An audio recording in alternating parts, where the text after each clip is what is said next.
Well, it's midday in Freetown, and a warm welcome to this edition of Podium, which is coming to you live from the Sierra Leone Broadcasting Corporation with me, Asmiuba.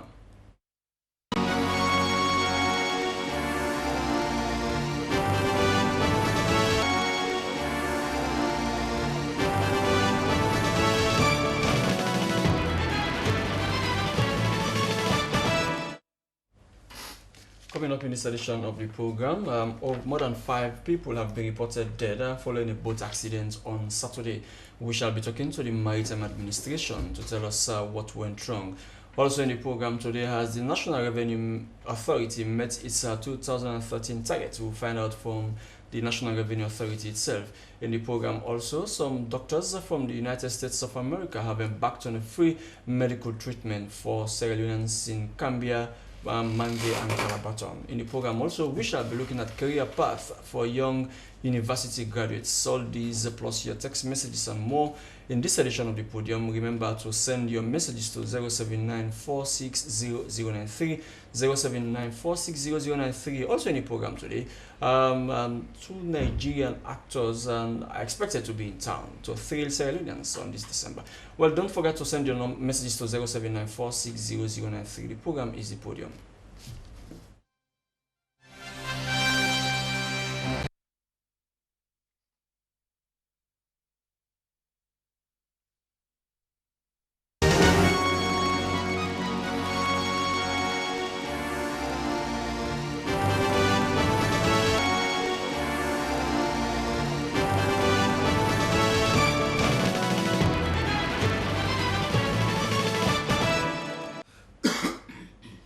Don't forget the number you can send your messages to is 079460093. The National Revenue Authority, the organization that collects the country's tax, is finally checking its account to know whether it has met its 2013 targets. National Revenue Authority collects money for the government, which in turn government uses to finance its projects and activities for the whole year. Well, to know whether NRA has met its 2013 target, we have in the studio the Commissioner for the Domestic Tax Department, Ibrahim Sori. Welcome to the Podium.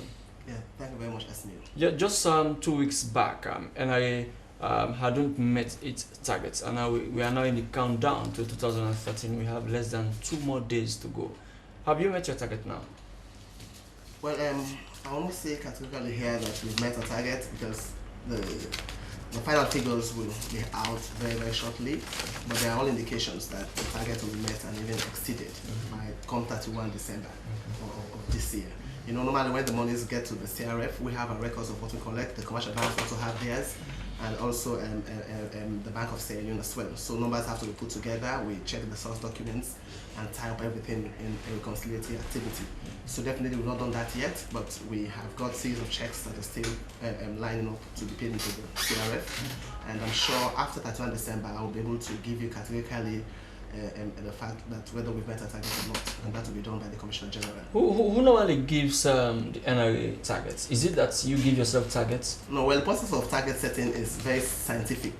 What government does normally is that they will set up a budget, they do a budget, which actually shows what the government needs for fiscal year, and you have a technical team from the IMF, the NRA, and the Ministry of Finance, plus other stakeholders who normally meet and look at the parameters that actually ignite economic activities that are taxable. So all of these parameters are given money value, and we look at the assumptions and look at all the outputs of the economy in different sectors. So numbers are actually generated from these activities based on government spending and the rest of it. So NRA is not setting targets for itself. It is set by the IMF through the Ministry of Finance based on government's activity for the fiscal year under consideration. Okay. Some people say sometimes the target that is being given to NRA many times, for the past years now, we've had NRA saying they've exceeded their targets. Who verifies whether you've exceeded, whether you've undermet your targets or not? Well, the process of verification, first of all, we at the NRA have to ascertain whether the target has been met or not from the records we have. And at the end of the day, also, the Bank of Sierra Leone plays a key role, because if our records show that we've collected X amount, and at the end of the day, those monies are not paid into the consolidated fund and the Bank of Sierra Leone, there will be an issue there. So we are concerned with not only ensuring that the taxpayers made these monies, but we even do a follow-up activities with the Bank of Sierra Leone to to ensure that each and every cent that has been paid by the taxpayers actually gets into the right account. So at the inception, we will know whether we've met or not. By the final analysis, all parties have to sit together, the Bank of Sierra Leone, the Minister of Finance, and tidy up the records. Okay. So at the end of the day, all records should stay the same. And quite frankly, over the years, the target has been very, very challenging. Had it not been for the commitment of the NRA and the kind of reforms we're undergoing, we would not have been in the process of meeting these targets at all. But the management of NRA is very, very hardworking and very committed to these numbers. And we also always see ourselves as a very successful institution because we must make sure that we meet our target to support government operations. Okay, the year under review saw many leakages and wastages of government's money. How has that affected your targets? Well, to some extent, even though these leakages are there, we have fought over the year to ensure that we minimize these leakages, these gaps and so on. Due to the automated systems we have, the robust auditing activities, because the NRA has an internal audit department which is very, very proactive. And we also have the Auditor General's department again. So even after we have ascertained within ourselves what we've done right or wrong, we have the independent auditor who normally comes in home with the Auditor General's office and will audit us and check what we've done, whether they're in line with best practices and the rest of it. Another good thing about this whole process is that even after the auditing, we'll send our query, they'll send us queries and we'll answer them and we'll provide evidence that we've done certain activities. By the end of it all, we're normally taken to the Public Accounts Committee at Parliament. And they are there to ensure that the I's have been dotted, the T's have been crossed and the rest of it. And this is a process that has actually helped us over the years to be on the guard. Because we know that whatever we do, we have to account somewhere. And it has helped to add value to our organization, and we are very, very appreciative. Okay. Well, thank you very much. He is Ibrahim Sori, the Commissioner of Domestic Tax Department, National Revenue Authority. The program is the Podium, reaching you from Freetown. Send your messages to 079460093. At least more than 5 people have been reported dead following a boat accident last Saturday on Tagreen and Kisiferi Terminal. Well, the cause of the accident is still unknown, as the Maritime Administration has mounted investigation. Well, to tell us what really went wrong so far, we have in studio Ibrahim Uri, Head of Maritime Safety and Security. Welcome to the podium. Welcome and good afternoon. Yeah, is it that the boats that collided didn't meet safety and security standards? It did meet the two boats involved did meet security and safety standards. The problem was that I think as of now, because the investigation is still ongoing, there was some aspect of visibility problem. There was some obstruction in the way of the two. One ferry was coming alongside, straight from Tagreen, whilst the two other vessels were trying to pass by the stand as taking evasive actions.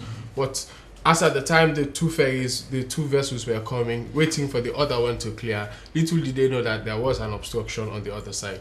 I mean, don't they have lights for the incoming one or whoever to know that an object was coming? Yes, the vessel MV Sander Island do have a light, but the passenger ferry, the passenger boat of the wooden build normally don't have any.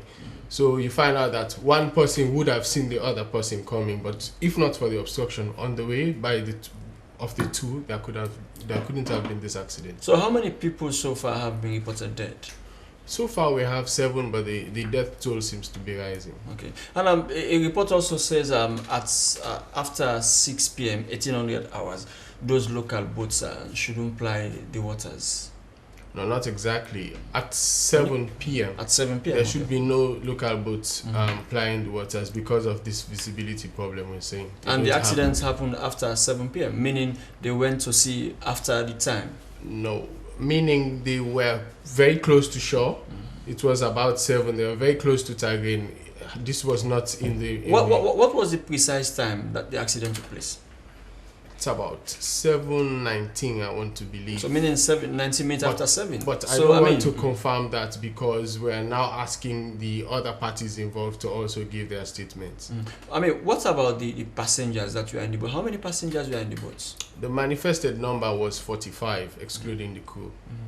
Is that the normal passenger that they should carry? For a boat of that size, yes. What other safety problems went wrong? Well, in a collision case, the only thing that maybe would have also been the problem was that maybe the captains were under some element of human factors. Maybe the captain was under alcohol or something that could have impaired their judgment. But other than that, the visibility problem is the key issue here we are looking at. I mean, have the dead people been identified by their relatives? They are over at the Tagreen end, and as and when they take them off from the water, yes. I mean, don't Maritime Administration, don't you have officials at these places to know, I mean, to normally look at these boats on a daily basis to know whether they have what it takes to ply the seas? They do have. This was not a problem of the boat not being seaworthy. It's just as any accident on land could be, a collision whereby two vehicles or two vessels just come together head on. They were all seaworthy, but the problem was something was obstructing their visions of the captains. That itself is a defect for something to have obstructed the vision. As we say in an accident scenario, certain things come together to make up the circumstance, and then the barrier fails. Because they were there at that particular moment, in that particular setting, you couldn't have done otherwise. No, but the sea is not as narrow as a street as one could imagine, where if a car is coming in a narrow street, another car has to wait. I mean, the sea is very big and large. So had the boats had lights, maybe that accident would have been averted. Had the other boat known that another boat was coming, maybe that would have been averted. And that itself is that they didn't meet the safety standards. Can I just explain the scenario to you? There is one boat with a light that's a conventional vessel. That one belongs the NV Sander, and the other one does not, and it's a smaller sized vessel. I mean, it's no higher than 5 feet in the water. So because there was this ferry in the middle between them, there is no way the lights from the NV Sander could have been penetrated because there is this impediment of the ferry. So it's not about anyone having light. For as long as there was one light, somebody would have seen and take evasive action. But this was not possible because of the size of the ferry. Okay, well, thank you very much. He is Ibrahim Rui, Head of Maritime Safety and Security. The program is the Podium, reaching you from Freetown. Send your messages to 079460093. 079460093 is the number you can send your text messages to. Well, Miss Wack Foundation has just ended free medical treatment for people of Cambia, Mange, and Calabar Town. Well, to tell us more about it, we have in the studio Dr. Shoaib Malik, who is from the United States, and he's a dentist. He's been in Sierra Leone for the past 1 week now, delivering free medical treatment to people of these areas. Welcome to the program. Thank you. Now, what kind of treatment did you give to people out there? Well, the two villages that we came to, like you mentioned, in Cambia and basically surgical extractions, severe infections. Some of these infections were actually penetrating out of the face because they've been chronic. Both those cities never had any oral surgeon, that's my specialty. I'm an oral maxillofacial surgeon. So there was almost like an epidemic need for it. We talked to the parliament there, all the government, the health, and there was never been a dentist, anything about the oral health there. So there was big need. We did a lot of surgical extraction, cleaning up of the infection, a little bit of benign tumors. So all in all, we did pretty much everything above the clavicle. How many people did you treat? We saw about 500 people. It was free of charge, and we could have seen 5,000 people if we had time and instruments. So the need is definitely there. Our team consists of 8 people. There were 4 doctors, one from UK. Dr. Ahmed was from UK, Dr. Salah, Dr. Attar, and I myself were from the United States. We also had some auxiliary help in terms of getting assistance from Abdul Fattah and Dr. Sufyan. Okay. How did you come to select Cambia and Mange? That's a good question. Well, we're always looking for places. I've been myself for cleft lip palate to Bangladesh, Haiti, and other places. The team MISWA itself, the Islamic Foundation that's part and that made the whole organization possible, I went to Palestine before. And we kind of look at the demographic. You know, we're looking at the community that needs the most help and can make the biggest difference. And we found some ground help here in Sierra Leone and got it going. Now, you are wrapping up now, am I right? Yes. And when are you going to render another free medical service? Well, that's a good question because, you know, one of the things I feel here is that coming here, seeing 500 patients, it's just a bandage. The problem is there needs to be an in-house Sierra Leone doctor who can manage these people. The outside people can only take a little bit of it. So we're looking at maybe making some type of permanent rotation where train somebody here, educate, send them back, make the infrastructure, and have us rotate monthly to make that happen. So that's definitely on the cards. Okay, I mean, I'm sure the treatments and the drugs that you've given free of cost to people of these three communities. Let's look at its worth. How many thousands of dollars are we talking about? And where did you get the monies and drugs from? You know, that's the beauty of our community. You know, across the world. I mean, we're a Muslim foundation. Our original name was Muslim Without Borders. Now we're and people have opened their heart up. The surgical instrument were for my own private practice. Then we have other doctors who did the same thing. I would, you know, roughly, if you're looking at it, probably about between 15 to 20,000. You're looking at dollars, US dollars. How do you normally select a country to become a beneficiary of your assistance? I think the biggest thing is the need. You know, when we were doing our initial reconnaissance about these issues, we were really looking at lead. And like I said, there's never been in the history of Cambia and these places, there's never been a dentist there. So it went. Okay. Well, thank you very much. Continuous with us is Dr. Shoaib Malik from the United States of America. Well, the program is the Podium coming to you from Freetown. Send your messages to 079460093. Well, Box Foundation on the 4th of January will bring in J. Martins, J. Mike, Nadia Buhari, and Yvonne Nelson, Nigerian actors and actresses that would come to Sierra Leone to celebrate. Well, to tell us more about that, we have Adikali Kagbo, who is director of Box Production. Welcome to the Podium. Thank you. I mean, this issue of inviting non-Sierra Leonean actors or musicians, is it that why only going for Nigerian actors or Nigerian musicians? Well, actually, in business, you look for... It's becoming monotonous. It's not monotonous because Sierra Leoneans do travel, go out there and do business in music and arts as well. So it's not monotonous. Basically, you are looking for what's the public desire. You know, we're looking at Jim Martins. Don't Sierra Leoneans desire to see their own brothers and sisters? They are seeing them. They are part of it. Because can you imagine when I was in Gambia, they are having their own Roots Homecoming Festival. There was this Sierra Leonean Kimasco. They use the theme song as for the Roots Homecoming Festival, and he's a Sierra Leonean. They don't use the Gambian national. So basically, it's a matter of looking at what actually suits the system. And now we are making way for other Sierra Leoneans, not only the music industry, the movie industry as well, to create opportunity for them to like have a link with other international acts. That's why we are looking at possible ways of bringing in international acts to Sierra Leone. And it's a matter of rebranding the country. A lot of people have different ideology concepts about Sierra Leone. No, but Sierra Leone war ended 10 years ago. Yeah, so, but still, people do know have different concepts about Sierra Leone. And one way we can do it in so how would these musicians help rebrand the country when they are only here to perform and thrill their audiences? That tells you that you can come to Sierra Leone, do business and the likes. And it's a matter of how you want to portray the entertainment industry. And it's the fact of the matter is J. Martin is not only just a musician, he's a producer as well. So if, for example, there is any Sierra Leonean act that want to pair up or have a collaboration with him, you have the opportunity of having J. Martin on your song, and that's build you up on your music career, as well as the movie industry as well. We've seen different acts coming from Nigeria and Ghana, having movies in Sierra Leone.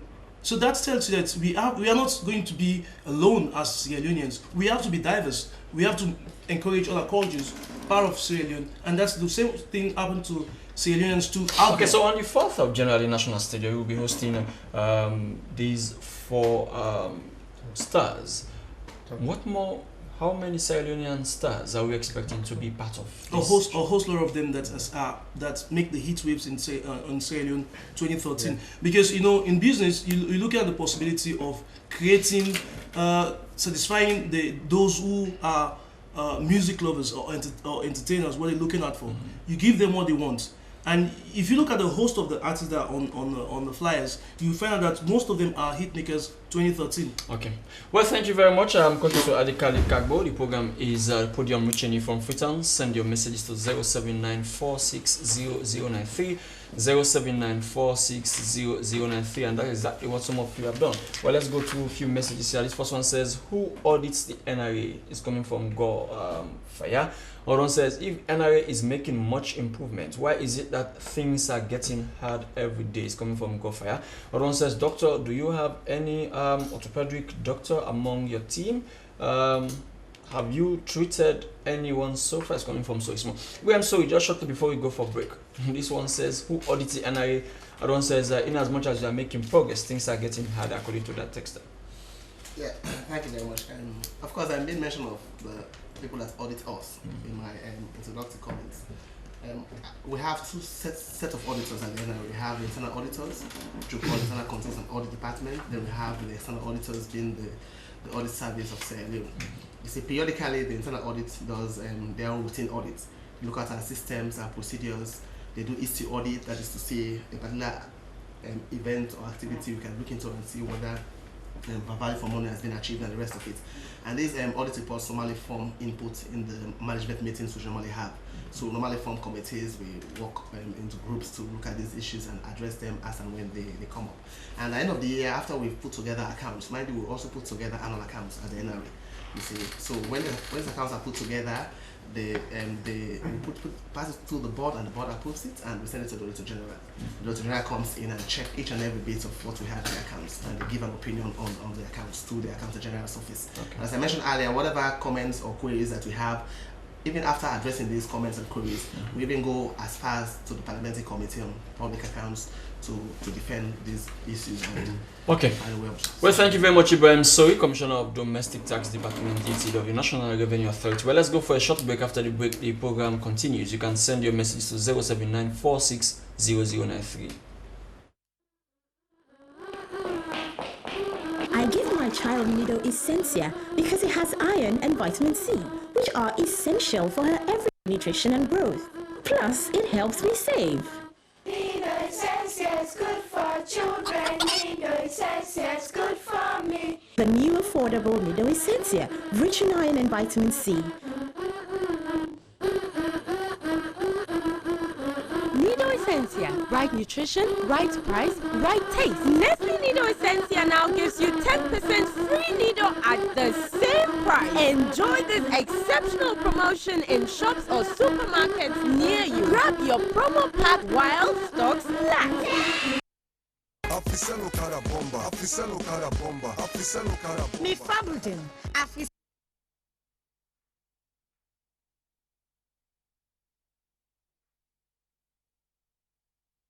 And this time, all man forgets Iyun. This promotion of Fonio and then call them Okada Bomba. Okada Bomba. Inside this Okada promotion, you'll get chance them for win Okada 1 million and mobile phone them where you go to win every day.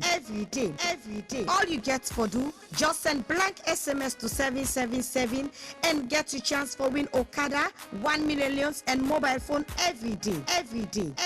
This go cost you 5 units no more and you'll get back 500 units plus 5 free SMS where you for use before 12 o'clock midnight. This program go then at all the major radio station them from 9:30 at night to 10:30 at night. Sorted year done. This promotion of Fonio, not forget to say the more SMS you send, now the more chance you'll get for win. Afisel Okada Bomba. For more information, call 111. Well, we are back with the program Podium, which is coming to you from Freetown, from the Sierra Leone Broadcasting Corporation, with me, Asmi Yuba. Keep on sending your messages to 079460093.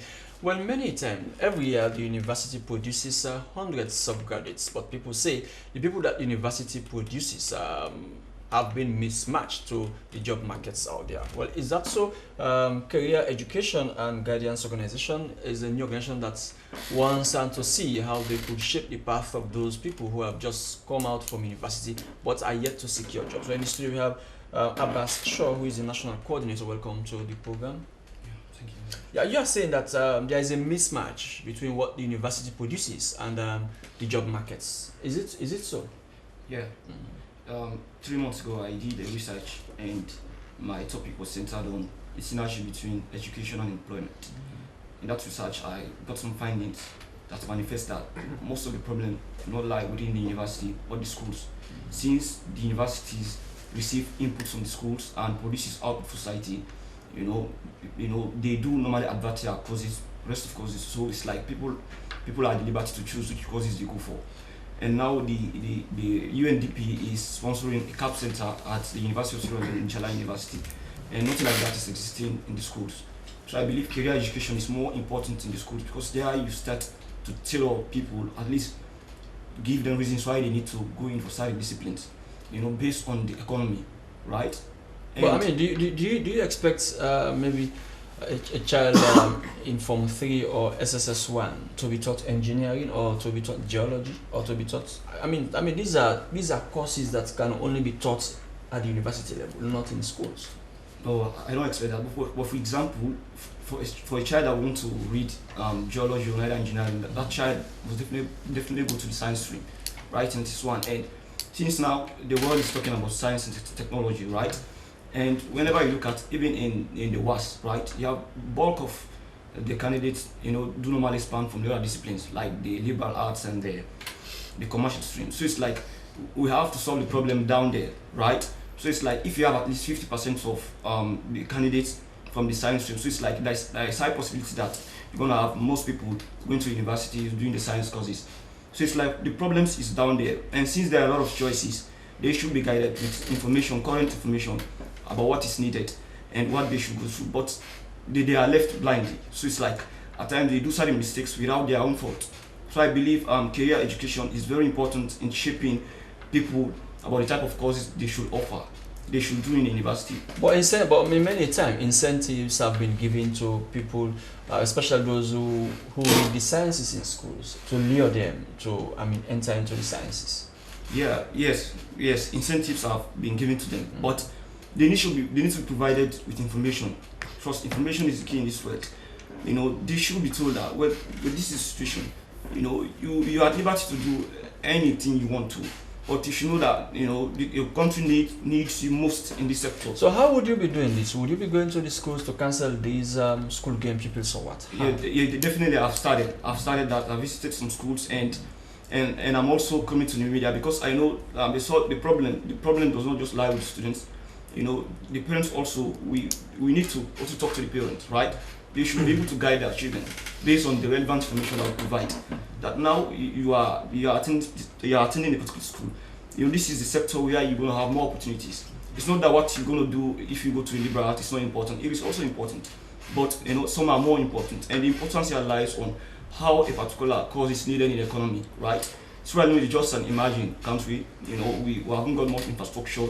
So it's like we have a long way to go. So it's like the sciences should be the base. We need more engineers, we need medical doctors. There are situations some months ago in which they were saying, born this way, they haven't gone to medical doctor. So look at the problem. And you have hundreds of graduates coming from another disciplines, right? So you can see that the problem lies more within the secondary schools. University receives input from the secondary schools, and if there is a problem there, they cannot say when someone applies for this course, the person should not be taken. No. Okay.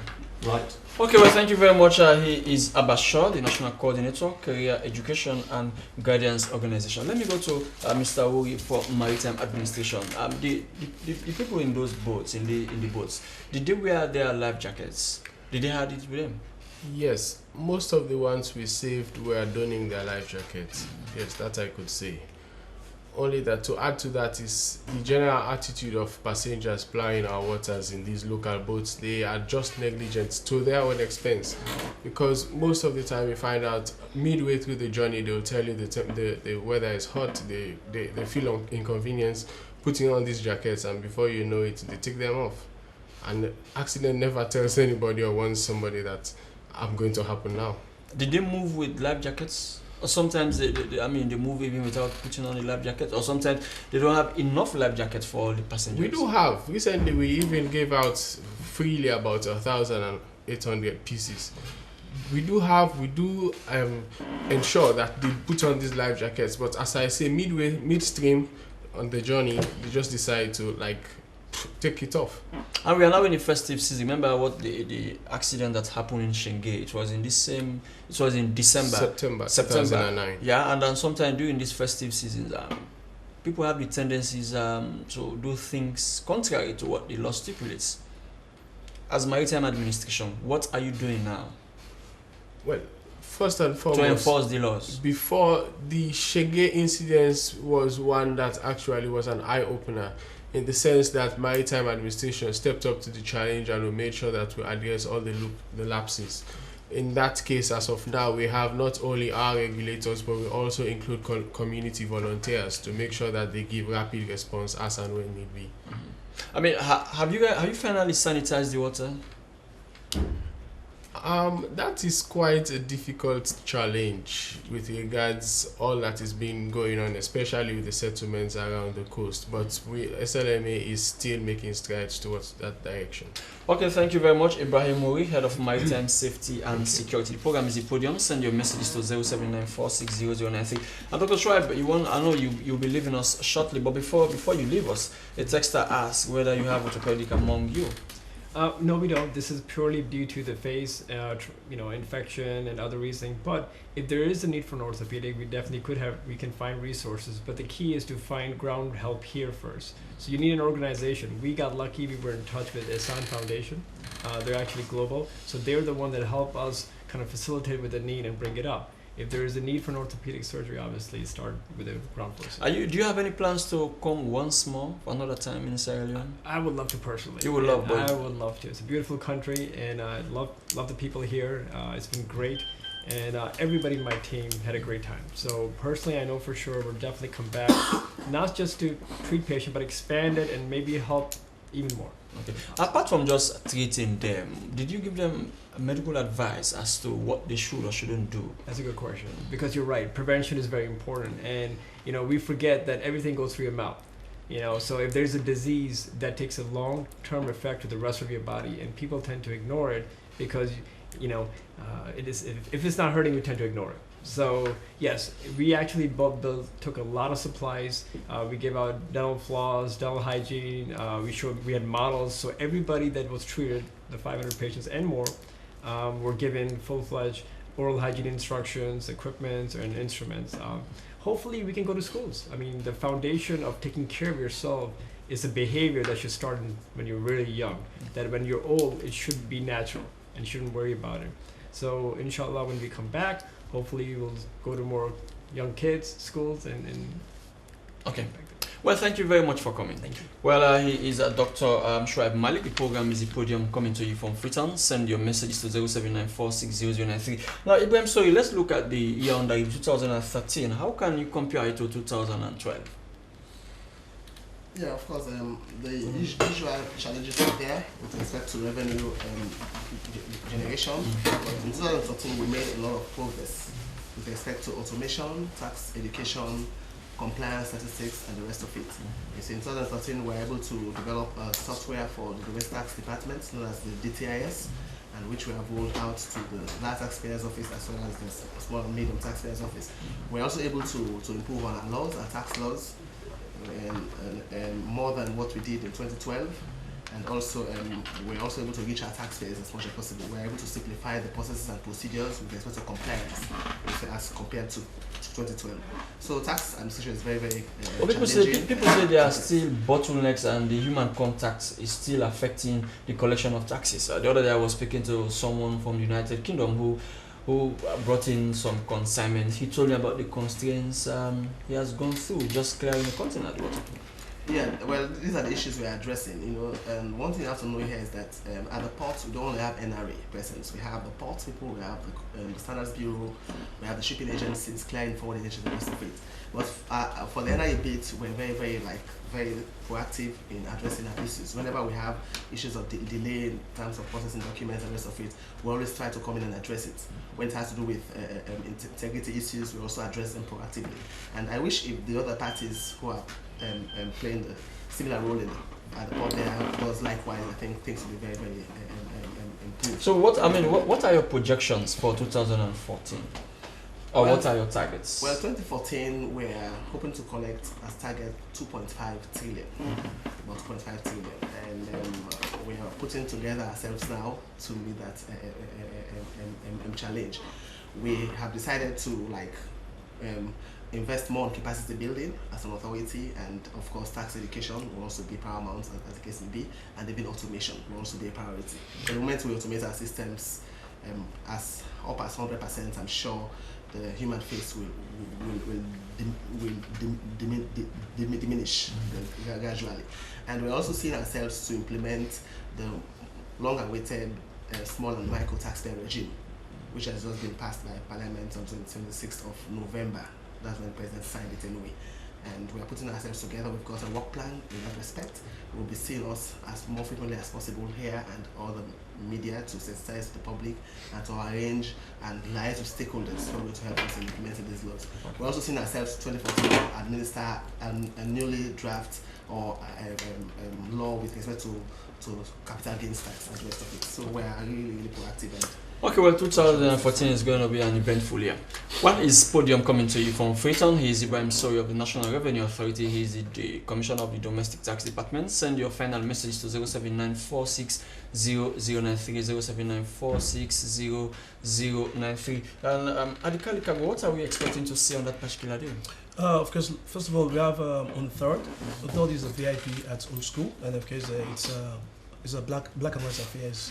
The dress code is strictly black and white affairs, and you have time to mingle and mix with the international acts as well as local acts at Old School, and that's a very good podium for you to if you want to have a collaboration or see an act to be part of your movie. You can have the opportunity to meet with them, and as well as the prize is 250,000 leons. That's of course you can have a ticket before the show is 250,000 leons, and on the day itself is 300,000 leons. That's for the 3rd at Old School, and on the 4th at National Stadium.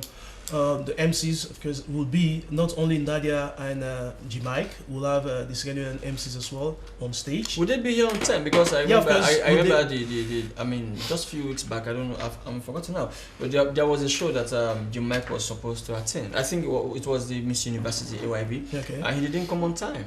Well, for us, we've make sure that we've put everything in place and make sure that they will be here on the 3rd, because for flight request, make sure that it will be on the 3rd, and the 3rd in the morning, they will be here. All the acts that we expect to be here, they'll be on the 3rd. Okay, thank you very much, Adikali Kago, of Director of Box Production. Now, Abbas Shaw, how many schools have you started with? I've started with 3 schools. Yeah. Which are they? I started with Kenema Government Secondary School in Kenema, and I also attacked 2 schools in Freetown, mostly in the Eastern Province, in the eastern part of Freetown, and I will be visiting other schools just after the holiday. Yeah. I mean, have these pupils, have they listened to you? Yeah, they ask me. You don't normally understand what you say? Indeed, because normally I do bring for them research work. For example, a month ago, research was done at the Oxford University, and it says that for the next 25 years, right, half of the jobs that are existing now may be vulnerable to automation, which simply tells you that, right, the job market, it is one that is very dynamic. So it's like they should be guided. The growth of technology, may have effect on the office. So it's like they should be guided. And I do bring for them facts, so it's like they tend to believe. Indeed. Okay. Yeah. Well, thank you very much. He is Abbas Shaw, he is the National Coordinator for Career Education and Guidance Organization. Mr. Wu, I'm sure investigations have begun. When are we expecting to see the outcome of the investigations? As soon as possible, actually. How soon is that? What the problem is, there are other factors to it. You have to have all the principal witnesses, and it's not easy gathering the facts from them. As at now, there are some people who are still trying to contact, which to no avail. Are we expecting more dead bodies to be recovered? Could be likely. So far, the death toll has risen to, is it 10? 7, but it could be more. I mean, this morning we spoke to our correspondent in Lungi Christo. He said the death toll has risen to 10. It's most likely because we too have that, but that has not been confirmed. But I want to believe yes, that's So how would you beef up your monitoring team, especially in this festive season? well, we do have the 24 hours manual of all these critical areas. All the works for we have our manning personnel there, and also we have assets deployed nearby and also far away, so that we could always be able to give a timely response. This issue of abandoned wreckage in the sea is also a cause for concern. And one, if not clear, is also one of the causes of sea accidents. Yes, that poses a danger to navigation, but the thing also we're having is the problem being lack of the requisite assets by these companies coming forward to do the clearing. You have to do it in a professional way. Who should do the clearing? Anybody can come up to the receiver of Rex, which is the director of the Maritime Administration, and put forward a proposal. But most times we find out that the assets needed are not available. Yes, and they are continuing to be there as a threat to boats and passengers plying the sea. That's why we are always inviting proposals from reputable companies internationally or nationally to do the clearing. Okay, thank you very much, Ibrahim Moui, Head of Maritime Safety and Security. Ibrahim, sorry, as the clock ticks to 2014, the other day, most people flocked at the NRA office to pay their final taxes. Is that what we're expecting from now to tomorrow? Yeah, because as I'm speaking right now, we still have queues of people at the last access office need to make payment. Because as I mentioned already, we have a robust automated system such that if you delay to pay even for an hour. So have you prepared the sledgehammer for those who may? Definitely, because we've been in the media and other for quite a long time now, educating people on the need to pay taxes and to avoid these penalties and interest. So once the clock ticks, definitely we'll go very hard on them. If NRA fails to meet its target, do you honestly come out and say to Sierra Leoneans, to the country, that this year we didn't meet our targets? Well, it has been a norm for the NRA to exceed its targets for the past. And some people have questioned the veracity of you exceeding your target. People say sometimes figures have been bloated. No, not necessarily. It's not possible for figures to be bloated because the Bank of Sierra Leone has their own system there. They capture whatever that's paid in there. There's no way NRA can record something and the Bank of Sierra Leone has something different, even though there will be time difference. If we recognize revenue probably on the 10th, for the delay in transfers and these automated systems, the SWIFT and the rest of it, they may account for it the next day. Okay, but this time difference will never affect us missing our targets. That's why we always do a stock take on the 31st of December after the end of the year. And the first 1 week in January, we'll try to tidy up the records. That's why I was telling you here clearly that I will not say categorically that we've met our target, but we're in the process of meeting the target as I'm speaking. It's only when we finish this constitutional activities, we'll be in the position how to come here. That will be done by the Commissioner General herself to tell the public that NRA has met and exceeded this target by this much. Okay, well, that's it. Here is Ibrahim Soy, Commissioner of the Domestic Tax Department. Well, that's it. We are descending the podium now. On behalf of all my guests, Ibrahim Soy from NRA, Abbas Shaw, and Ibrahim Moui, Head of Maritime Safety and Security. Earlier we had in the studio Dr. Malika, who has already left us, and Adikali Kago from Box Production. Well, that's it on behalf of all of us and the Podium team. I've been your presenter, Asmiba. Thanks for watching, thanks for sending your messages. Still, we join you again another day. Have a blessed day.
The small Binatone acorn planted in London in 1958 has now become a giant tree of electrical appliances.